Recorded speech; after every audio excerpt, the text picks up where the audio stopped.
ओम शांति। आज हम अंगद की कहानी जानेंगे।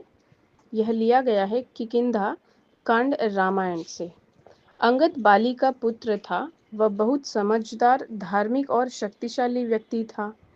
श्री राम का असीम भक्त था और सुग्रीव, बाली का छोटा भाई, के राज्य में बहुत वफादारी से सेवा करता था। जब सीता को रावण ने चुराया, तब अंगद को श्री राम का दूत बनाकर भेजने का निर्णय लिया गया। अंगद राजदूत बनकर रावण के सभा में प्रविष्ट हुआ।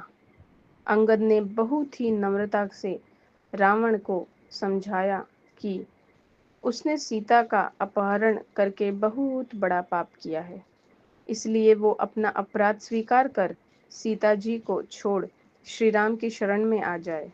घमंडी रावण ने अंगद को कहा कि वह उन्हें एक क्षण में उठा फेंकेगा। तब अंगद ने रावण को ललकारते हुए कहा कि इतनी मेहनत करने की ज़रूरत नहीं है।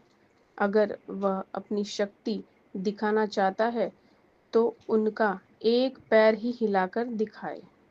सभा में उपस्थित सभी राक्षस वीरों ने अंगद का पैर हिलाने का भरसक प्रयास किया, परंतु असमर्थ रहे। जब रावण अंगद के पैर को पकड़कर हिलाने के लिए आगे बढ़ा तो अंगद ने कहा, हे रावण, मेरे पांव पकड़ने की बजाय यदि श्री राम की शरण लोगे तो पुण्य आत्मा बन जाओगे। अब हम इस कहानी का आध्यात्मिक भाव जानेंगे। निश्चय बुद्धि विजयंती। बाबा कहते हैं ना, निश्चय बुद्धि बुद्धि विजयंती। अंगद की कहानी इस मंत्र का प्रत्यक्ष प्रमाण है। अंगद की अटूट भक्ति भावना और संपूर्ण निश्चय श्री राम में था, इसलिए उनको कोई हिला नहीं सका। इसी तरह माया भी बुद्धि रूपी पांव को हिलाने के लिए भिन्न भिन्न रूपों से भिन्न भिन्न समय पर आती है। जो निश्चय बुद्धि है उसका माया कुछ भी बिगाड़ नहीं सकती। तो आप सभी को कहानी कैसी लगी, प्लीज़ बताइएगा।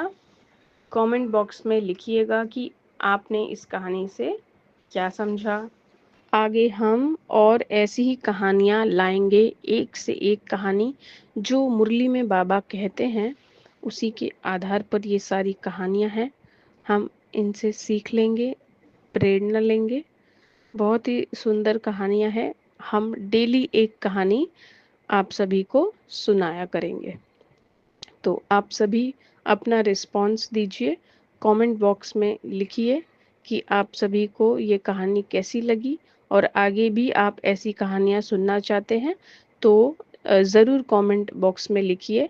कमेंट बॉक्स में लिखने से ना मीन्स एक आइडिया लग जाता है कि आप लोगों को ये कहानी समझ आ रही है, पसंद आ रही है। तो इसीलिए आप ज़रूर से कमेंट लिखा करें जब भी आप वीडियो पर आते हैं, जब आप कहानी सुनते हैं तो क्या सीखा वो एटलीस्ट एक लाइन आप ज़रूर लिखा करें। तो बहुत ये भी एक पुण्य कर्म है जो आप कमा रहे हैं। अगर आपका कमेंट पढ़ के किसी को अच्छा लगता है तो आप भी तो पुण्य कमा रहे हैं ना। तो ज़रूर से लिखिएगा। ओम शांति।